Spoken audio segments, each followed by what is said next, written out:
Hey there everyone, and welcome back to the final episode. Sad.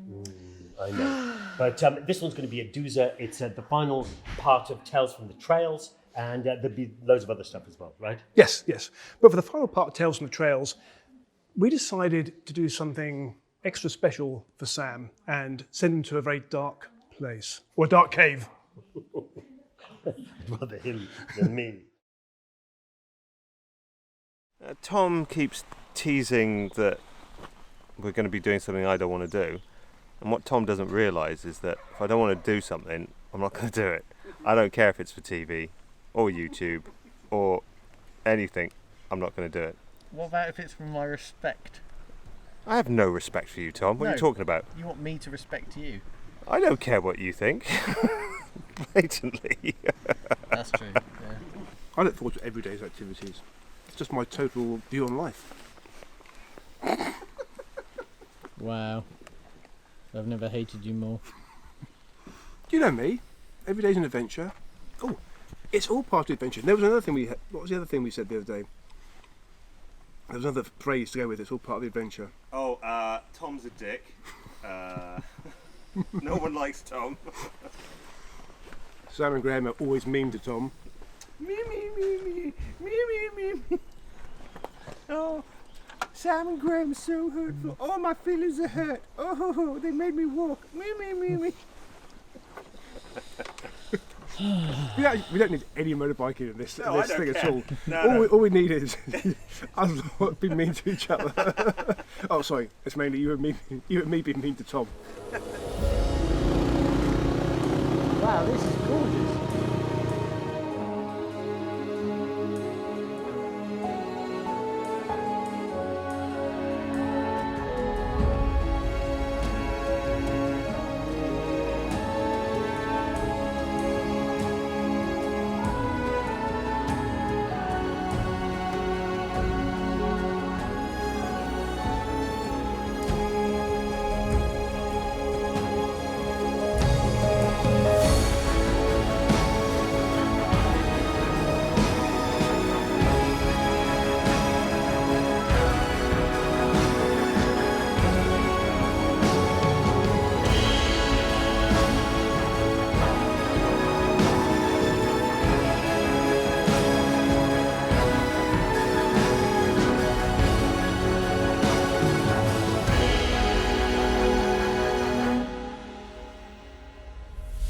Okay, so you join us in the middle of the Peak District, in the middle of fields. There's some cows over there, so Sam made some friends.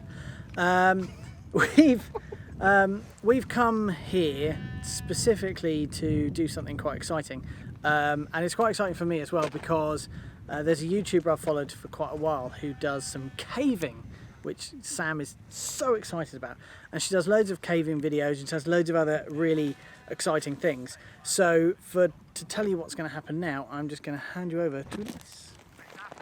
Hello! Welcome to the hijacking of today's episode, where I, Elise Freshwater Blizzard, will be straight up scaring everyone on the team. So I hope that everyone is prepared, but don't worry, I will make everyone feel safe and at ease. Caving is really good fun, and I'm here to prove that today. Okay. Not only is Elise very cool because she does all the caving, but she also rides bikes. I did a bike! I've got a Sidious Outlaw 125 today, and I'm still a learner, but I'm getting there. I feel more confident with every single ride, so very excited to be riding with you guys today. So, do people get stranded here then? Yeah, quite a lot, but not from the reasons you'd think. But he's saying he's fine a lot. The words "I'm fine" have come out of his mouth many times. Maybe he'll do the freak out thing in there. That'd be cool, wouldn't it? That'd be really cool. Yeah. Tom's got freak out. Yeah, we just run away and leave him. No? Okay, so we're going to begin our story about 360 million years ago today. That's quite recent folks. then. Yeah, quite recent. Can you see the angle that it's at? That's because something happened here quite a while ago. The tectonic plates shifted, and as they are pressured, these actually create cracks, and we're about to walk into one of those cracks. Not only that, it actually also, the pressure of the tectonic plates shifted it above sea level as well, which is why we're now not in the sea. So we're basically walking into the Earth's fingers. Is that in essence what you're saying? My God, of all the weird things. I didn't take that away from that. No. Well, you're talking about fingers, and it kind of looks a bit like, you know. Should we go in and see? Yeah! Yeah!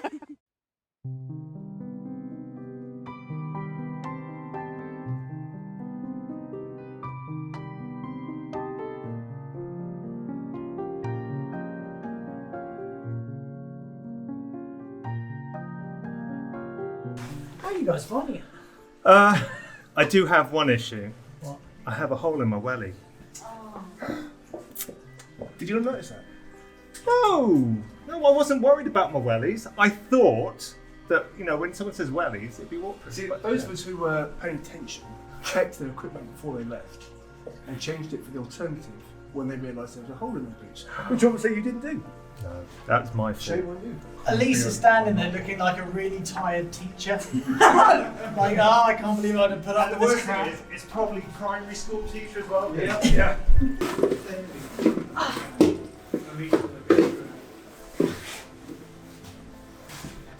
See, this is where you've got to make yourself comfortable. Just pretend it's not actually happening. Just relax. Need somebody hold this one. So this doesn't look as if it's going to be a particularly graceful way of getting out, if I'm honest. I will make it look graceful like a butterfly. You make it look far easier than it looks like it should be. This is the ungraceful bit because you're kind of like thrown out, as it were. You've been given birth back into the land. I'm sure I've seen this in Ace Ventura. You've got to come catch yourself. Oh, kind of. That was impressive. Thank you very much. I wouldn't be able to do that purely for the width of my shoulder. Sorry, keep going on about how meaty your shoulders No, I'm not saying they're meaty. Oh, I'm I've saying got such wide, I'm such a broad male. What's wrong with that? I literally do. God, it's such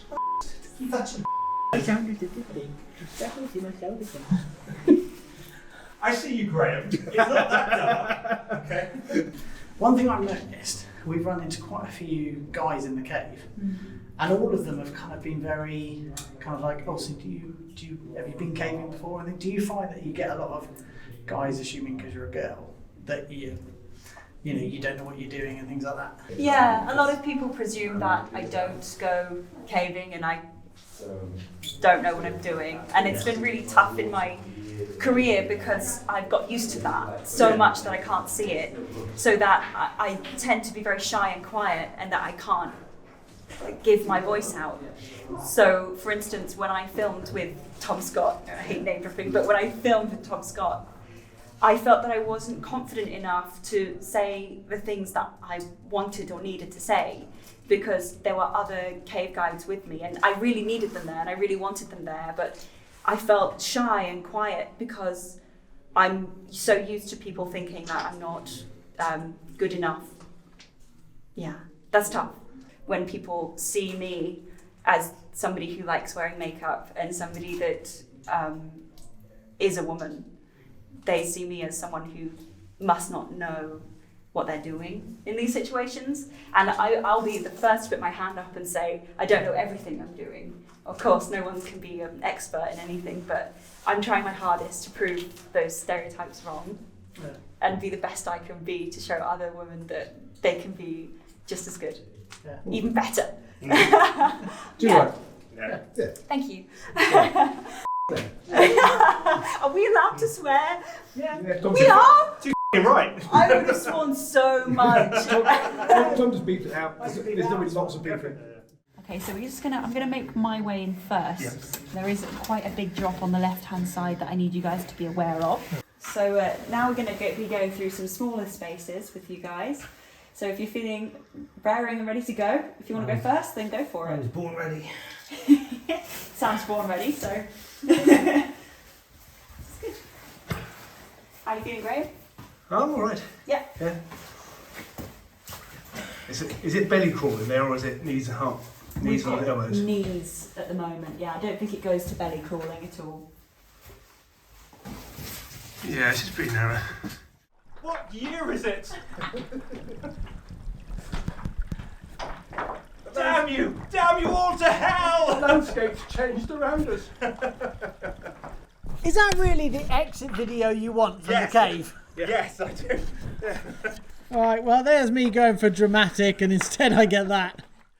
I want to say thank you Yes. so much for taking us down Giant Soul. That's just been amazing. I was hoping, but I know I'm wrong, that extra little bit of climbing and the little crawl was something, only special people got to go on. Oh, okay. But I know actually anybody of reasonable fitness should take to do that. Yeah, well, I took you on a route that a lot of cave instructors like to take their groups on, so it was all safe and managed in a controlled environment, which doesn't sound as intrepid as you'd want it to sound. Sorry. I felt intrepid and Oh yeah, of course. compared to any other kind of caves I've been into, which are all spectacular and huge. That was just my favourite bit. Yeah, Because I felt like I was doing some proper caving. Yeah, well, that's only the touching the surface, and if you want to come back for more, then I'm always in Derbyshire for proper. No, okay. That's my caving done for life, pretty much. Yeah. Yeah, I don't feel the need to go any deeper or narrower than that. That's fantastic. But thank you so much. Yeah. Well, thank amazing. you. I'm very grateful to be able to take you on board. So once again, it's been a trip where they've all been mean to me, and I've had a horrible time. Yep. So, thank you very much. Yes. See you later. Fantastic.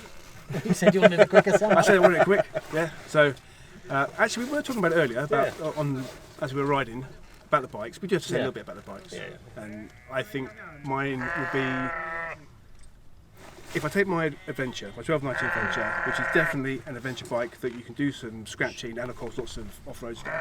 This is definitely a scratching and track bike that you can also go and do a grand tour on. Yeah. And I love it. Done. There you go. That's my bit. Cool. Right. Okay. You sitting comfortably? 10 seconds. I actually like the bike. I think it's good. My previous assumptions of the bike and expectations have been tempered, and I like it. Okay, the styling, Honda, as I said, get some of your better designers on it, and we'll be happy. But yeah, I like it. There's a poor designer at Honda now, just being like, oh, why don't you like it? Well, there we go. We know Do it's the frame better. needs hurts. Well, my CCM, you laughed at me for the CCM, and it was horrible on the motorway to get up to the Peak District. But actually, all around the little country roads, around the Peak District, it's been great. I love it. It's quite loud. Yeah. I'm glad I have earplugs.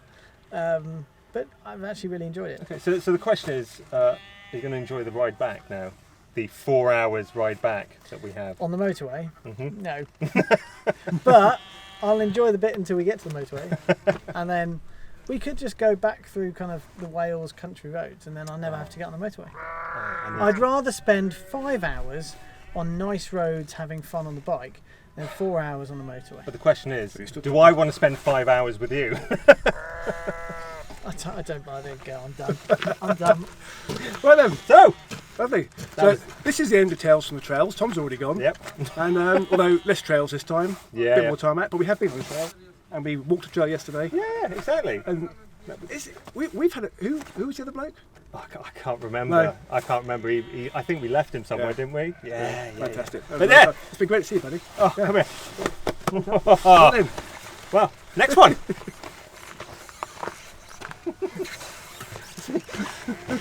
Oh, come here. No, Come I here. don't like any. You walked away from the hug.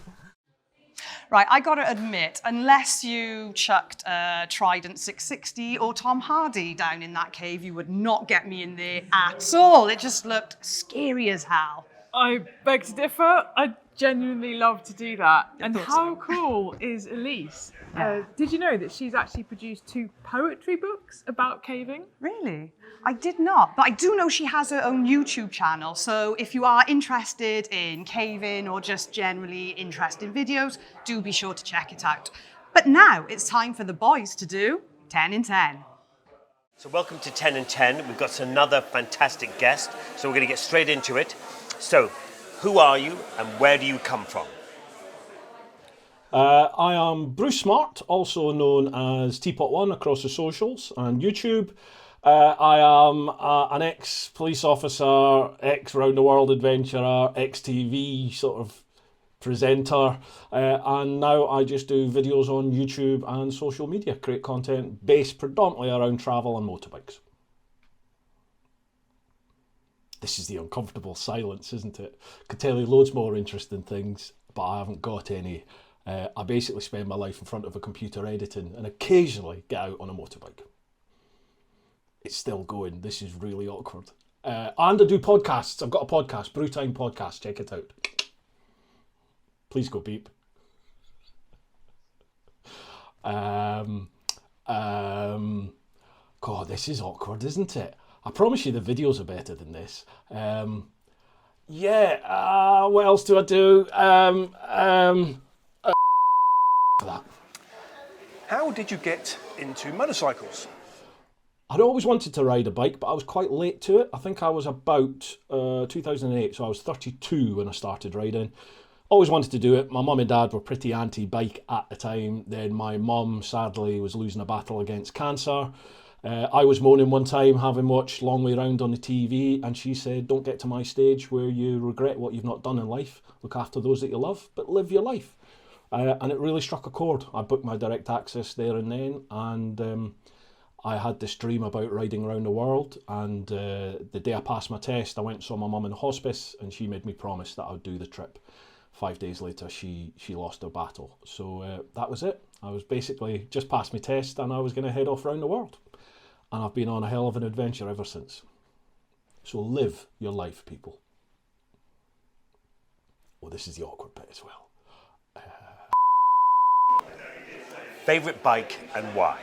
It's got to be, contrary to what most people are thinking, it is the GSX-R, Suzuki GSX-R 1000. That bike changed my life, basically. I have seen so much of the world, so many people from around the world, and it's all because of that bike. It's started me on an amazing journey, which I'm still living to this day. Now I have the GS, love it or hate it. I love the bike, but it's not the Gixxer, is it? I've still got the Gixxer, and I'm hoping to get it back up and running one day so we can continue the journeys. It's got 103,000 miles on it now. And it's had about 4 subframes. Awkward. This is horrible, this bit.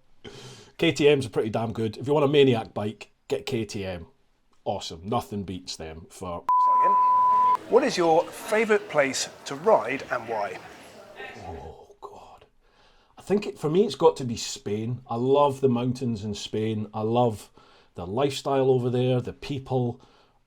As long as you save the frivolities on the bike to when you're out in the mountains, the old Bill don't care, my experience anyway. Keep it nice and easy in the towns and the villages. Enjoy yourself in the mountains. Be courteous, be wary of the wildlife, but generally the weather's amazing. The roads are just out of this world, and I love it. Absolutely love it.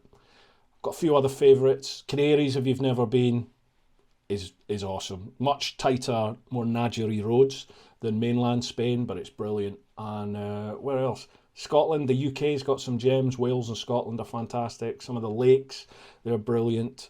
Where else? Romania. Big fan of Romania. Love that.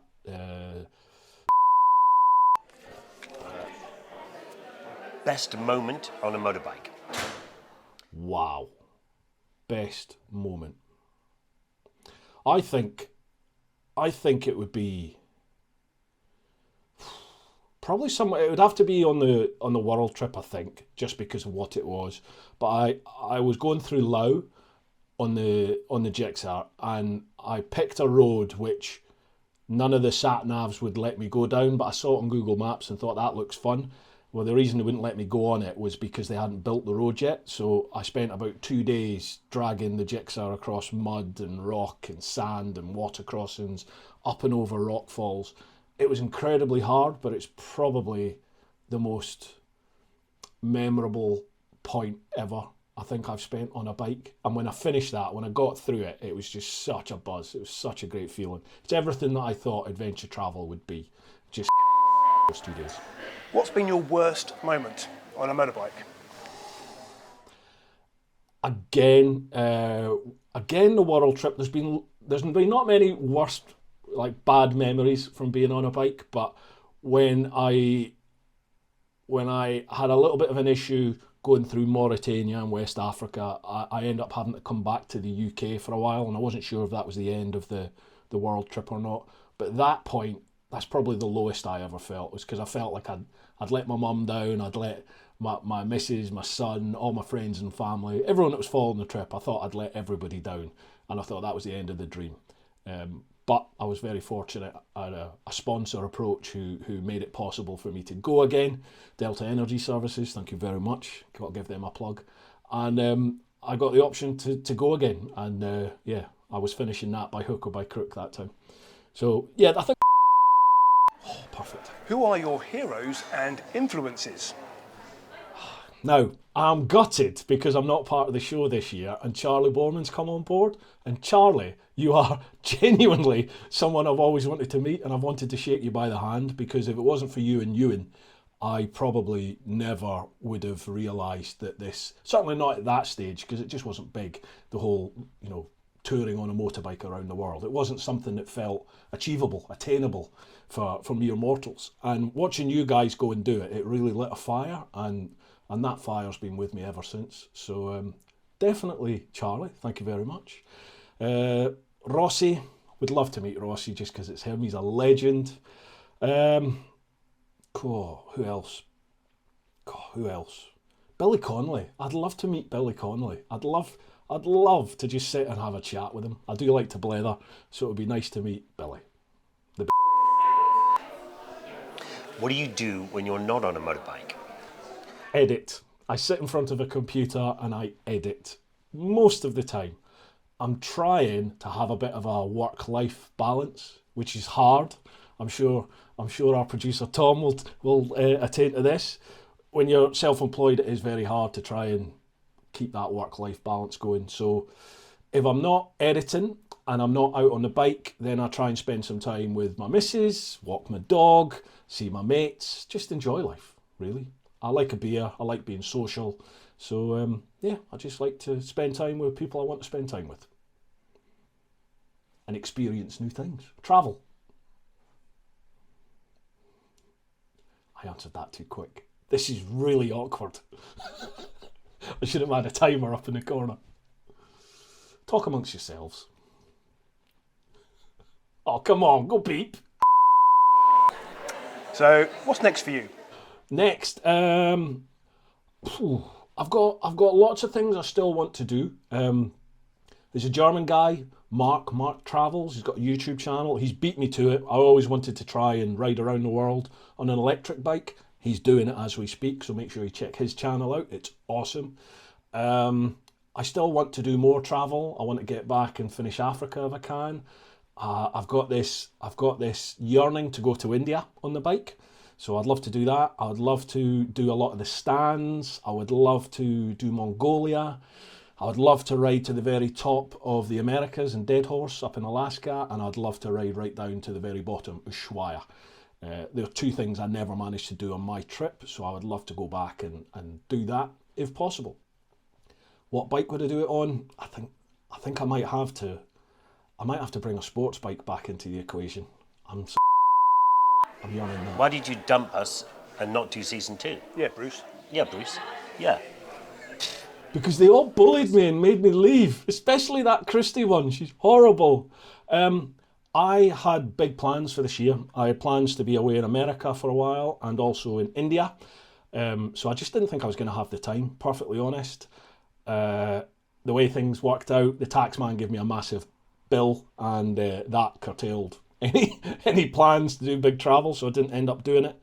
But I've been busy with my own stuff as well, and I found it really hard last year, to be honest, coming from my world where I'm the film, I'm the video man, I'm the producer, I'm the director, I'm everything, and I'm a bit of a control freak, and I found it really hard last year, like not being in charge of stuff, not having that control. So I just, that was hard for me to deal with. So maybe if the option comes again, I might be back, you never know. There you go. Okay, thank you so much for joining us for 10 and 10. Absolute pleasure. Wishing you all the best. Can't wait to watch the show. In the last episode, I was very excited about getting some time to play on my favourite bikes, Ducatis. But now it's time for Graham and I to swap seats. So sadly, I gave up my seat on the Panigale. I've got to be honest, I wasn't really looking forward to going on the Panigale. It was going to hurt, I knew it was.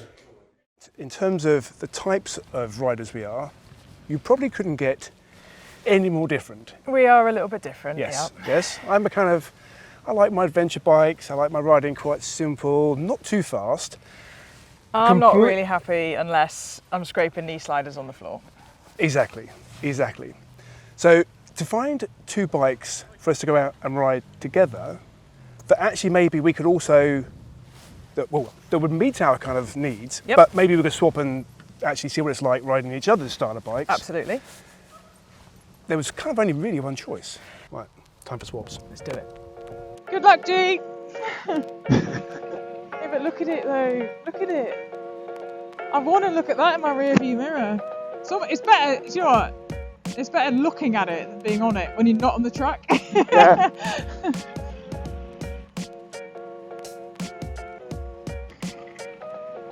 Oh, this is just. Oh. You could just eat miles on this. Yeah. Absolutely eat miles. It sounds great as well.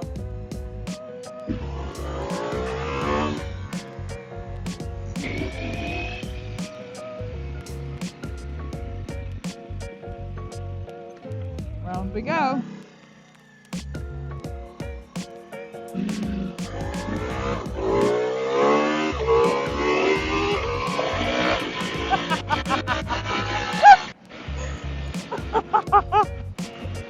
I tell you what, you can feel the extra horsepower straight away. Yeah. Oh! I'm here enjoying the scenery. I guarantee you, all I did was complain about the heat and your wrists. So it detracts from where you are. Yep. Yeah, I mean, there was absolutely no doubt about it. This is an amazing piece of kit. I know. As I said from the outset, it feels like it wants to go fast. It wants to turn. The braking's amazing, even from the 50 miles an hour tops that we've been doing. Yep. How long have I been riding this? 12 minutes? 15 maybe? I've probably got about 10 minutes left in me. Yeah, wow. Having said with confidence at the start, and genuinely, the riding position is more comfortable than the far base was. Yeah. I'm now already getting a sore neck and sore wrists. Yeah, straight away. Yeah.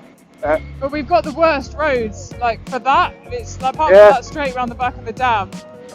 You know that you just can't open it up, and there's nothing smooth about it. You feel everything, and I find my groin like being pressed to the tank all the time, and you just kind of move back, and it's just be all right on the track, where you're constantly moving around. But when you're just static on the road, you don't need to, and that's when you kind of it reminds you of the aches and pains of it. I mean, to be fair, when you do a track time. When you ride a bike like that on the track, you do 20 minutes on a track day. That's true. Like probably maximum, and then a race is probably sometimes about 15 minutes long. So you don't actually spend that much time in that position.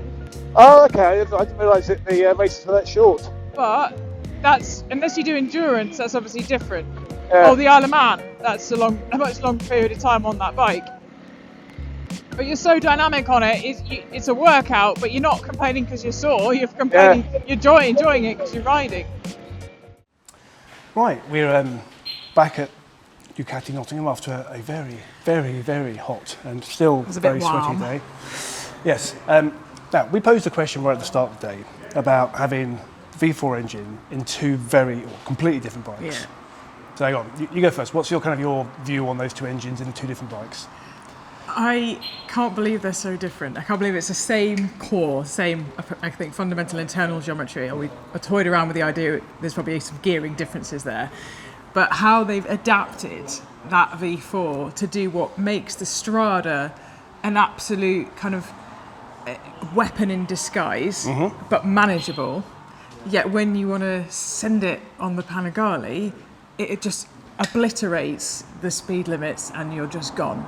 You're absolutely gone. Like when we did that roll-on test from the average 50 just to crack her open, it's just like it's mind-blowing how quick that bike is. Yet on the Strada, you whack it up, you get a little bit of lift, maybe a little bit of air under the front wheel, but then it encourages you to change gear because you reach the top of its now power band. It's fascinating how they're so different yet so capable. I think in some respects, because the Panigale is such a weapon, and there's no doubt about it, it's a track weapon that you can use on the road. Yeah. I think in some respects the Multistrada is more the license loser because it creeps up on you and you don't know it. Because it feels gentler, but it's still 170 horsepower. It's just... It's a good punch. It's still a good punch. Still a good punch. So the other question I asked you right at the very start was about, as a racer, yes, the kind of things you have to lose by going from the Panigale to the Multistrada. How much does that affect your riding pleasure as a racer? Because my answer might be very different to yours. Yeah. So I don't know if my answer comes from a level of maturity now that I might not have had before. But when I'm on the Panigale, I'm in race mode, I'm in sport mode, and all I care about is how quickly I can take that corner and how well I can take that apex and how much I can hang off. And I'm just all about the bike and controlling its speed or late braking as far as I can and downshifting and getting those burbles. So I'm very bike obsessed. But when I rode the Strada, you can just, almost sitting on it, there's a level of, instead of this, there's like this, and the look up and the bike. You don't need to ride the bike as hard anymore. You're not anxious about the heat coming from it. You're not sat on a cylinder head. Your wrists relax, your arms relax, your shoulders are back, and you're like, oh, scenery. Yes, it's almost like you enjoy a wider experience than pure riding, I'm actually enjoying being on the road because I spend the whole time on the Panigale like, oh, I'm just like a caged horse. I want to go, and it's in first, and I just want to razz my way out of there. But the multi is just like, I wish I didn't. It's the wolf in sheep's clothing, isn't it? I just enjoyed the scenery going past, but knowing that if I want to, and you can, a few blips of that throttle, and you've got the V4 howl under you, and you're like, yep, still on a V4, still sexy, let's go. Yeah. So, I mean, in a kind of inner gut level, I really loved the Panigale because of what it is, and for what I could feel it was about to do, not what it was doing, because it needs to be on a track for that. It really does. But you go from the Multistrada to the Panigale, and everything is, whether it's the speed or the handling, and I said when we were riding, it just wants to tip in so quickly, and the brakes, my God, the brakes. You go for the Multistrada. I could make the back skip on the Pani. Yep, so you do it. Yeah. You go, yeah. Because if you try and brake the same as hard as you try and brake on the Multistrada, you just go straight over. Yeah. So totally right, different experiences, but equally, because I'm broken in so many different places, 15 minutes and I was starting to feel it. But like you said, when we're riding, if you're on a track, you're not going to do more than 15 to 20 minutes. Pretty much. Track sessions are about 20 minutes. Races are about 15, at amateur level. BSB is a bit longer, GP is a bit longer, but you don't actually spend that much time on it, and you're constantly moving. It's not like you've got time in a straight line to complain about your wrists or your back, because you're constantly shifting your body position to deal with the apexes coming in front of you. So you don't mind. You want to race the sportier style. And when I did that little flip-flop through the roundabout, like every roundabout's a chicane to me, so it's like as late as I can, left, right, gone, up we go. And it's just that the bike does exactly what I want it to do. Yeah. But it's unnecessary. Sometimes it's nice just to wallow around a roundabout. Yeah. So there was a question that I always asked myself when I was back in Adventure Bike TV early days, and I still ask it to myself. And the answer for me is probably quite obvious from the things I've been saying already, but I'm going to ask you the question. Okay. So if you were only able to have one of those bikes in your garage, which one would it be? Do you know what, 37-year-old Lara is really disappointed when 20-year-old Lara would give this answer, but I'd have the multi. And I'm saying that dying a little bit inside, but I know that if I came back from a ride in the Panigale, I'd come back frustrated on the road. So it's just road answer. I'd come back frustrated because I just can't use what that bike can do safely. And I feel like the reason why I started racing is because I want my kicks in a safe environment where I can throw it down the road and I've got people to help me, not wrapped around a lamppost. I'd come back frustrated because I couldn't do what the bike's designed to do. Whereas the multi, I think I'd come back having enjoyed a ride, body position aside, and actually felt like I'd enjoyed part of the environment I was in and enjoyed the comfort. But I'm just finding it so hard to tell you this because I kind of thought that would be the answer. I just want to die a little bit that I've admitted it. I think we both kind of get the same thing, but from different perspectives. Yeah. Bear in mind, we come from different perspectives. Yeah. We both love the Panigale. We think it's amazing. It's phenomenal. And as a track weapon, you would just be, I just want to take it so badly. But we'd both have the multistrada in our garage. I think so. There we go. Oh, bombshell.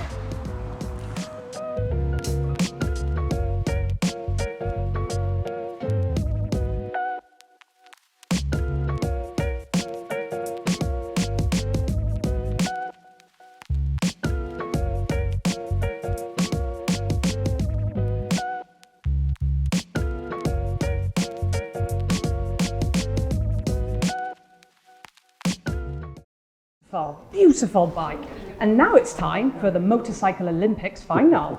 Yeah, and things are getting really exciting. It's all coming down to this head-to-head, and just who knows what's going to happen. There was a slight development though, however, between round 4 and the final.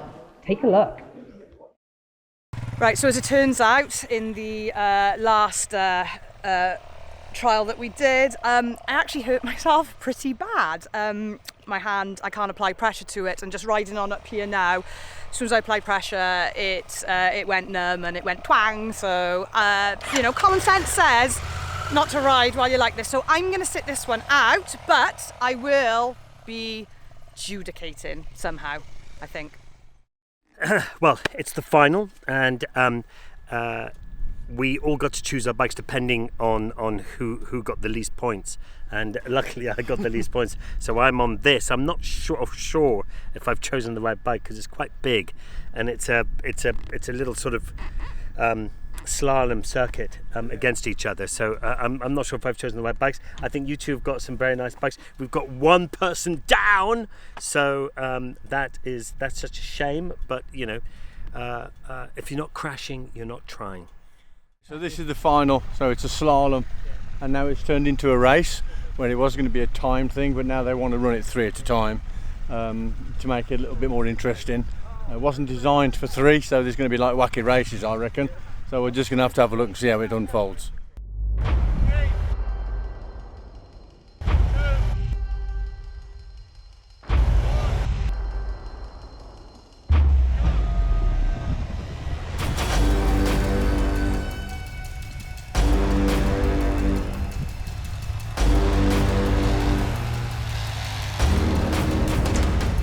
Oh my God, I've lost it!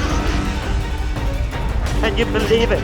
I tried to cut in front of everyone, and then I lost it. Can you believe it? That is just outrageous. How do you spin a finger on Oh, watch out! I snuck second. I snuck second. Ah, take it at the last corner. I tried to cut you off. Right, well, I think I just won this race. You cheated at the beginning. How was that cheating? He said 3, 2, 1, and on 2 you'd gone. Prepared and ready, good to go. I'm telling you, Revs are high. You look back at that camera footage, you'll be absolutely fine, straight away. I took the racing line, what do you expect me to do? Just rubbish. I failed on the first corner. I got completely sideways. My back sort of spinning. I was last, and then I don't know how you managed to mess it up. That last corner, I just caught something and it just spun and spun. Yes, I went stationary. Talent. And you just went past me. Obviously, his enthusiasm outweighed his ability. Has your bike got really good traction control, by the way? It's all turned off. Yeah. It's all off. Oh, well. Just don't you try that one.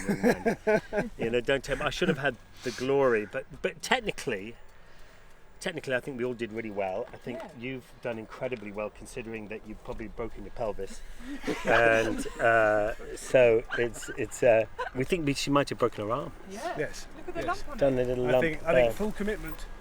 Full. Yeah. Yeah. Oh, it's lumping. Yeah. Sorry, Mum. I think it's just a little bobo. Just need a little kissing, maybe, Charlie. Yeah, a little teaspoon of cement and harden the up is basically what it is. I'm Welsh, I can take that. No, I'm sure you'll. Hopefully, it'll just be a bad bruise. Hopefully, Should be fine. Thank you. But anyway, more importantly, first, second, third. Yeah. Boom. But not last.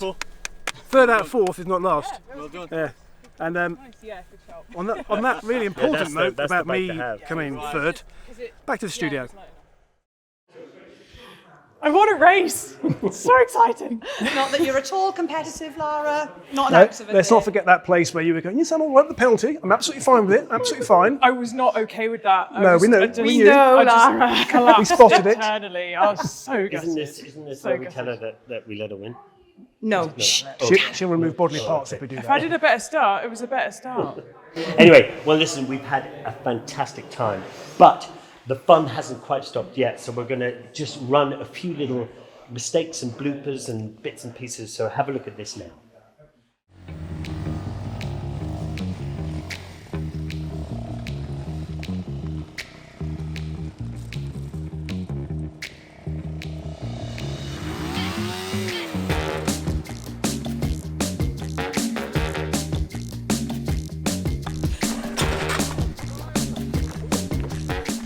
Just need a little kissing maybe, Charlie.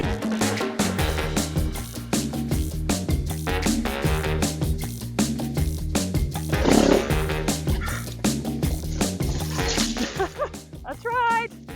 I thought I was doing pretty well up until then. A little teaspoon of cement and harden the up. Oh, I'm not sure that was a complete stop. What? Fuck you. Oh yeah. Up, basically. We just took And just take half a step forward. Who knows what to say, really? I look cool on the floor on every fucking challenge. But do that young audience know what the Tom is? Fuck's sake, man. If I just swear repeatedly, does that mean you can't use any of the footage? I just think you should put your helmet on so it doesn't you were punch brave you in of the it, face. Mark. It's Dan from London. Recording. Filming your rear end now. Oh, baby. And every opportunity to get my clothes off.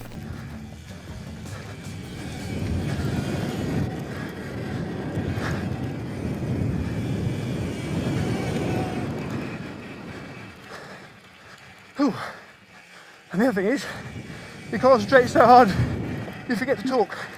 Right, so as it turns out, in the last trial that we did, I actually hurt myself pretty bad. Oh, sorry, buddy. My foot. Sorry. They said to us, we don't think you'll make it on the long way round. I've spent so much time looking in my rear view mirror, looking at you, and That brought back all sorts of memories of when you and I were doing long way round. I told you, it's in the contract. Everybody had to watch it, okay? Without trying to sound like a moaning old bastard, but I often do. I always get told off. This is how it goes. I've got a little apartment in the back of my van if you want to just Oh, rest very up nice. there. Damn you all to hell! I sense it may be a little too little though, Charlie. Anyway. Look up, look up, look up. How are you doing, Sam? Yeah, I'm alright. This is alright. Yeah, especially when Tom's shining a light right in my eye, so, Otherwise you I know. can't see you on camera. Well, no, I'm blind now. so don't kill yourself. Actually, doesn't it? Should we have a quick look down there? Oh, there's nothing down here. Anyway, sorry, start again. So that is the end of Series 2 of Motorbike TV. We've had an absolute blast and we really hope that you have too. And we'll see you next year. But in the meantime, check out the YouTube channel, because with Woodrow's and Dunlop, there'll be loads more content on there. Yes, and listen, thank you again so much for watching. And also, it's been great fun to be riding with you guys and having so much fun. And you know, when you won, I've let you win. So anyway, but apart from that, ride safe, rubber side down, and see you next time.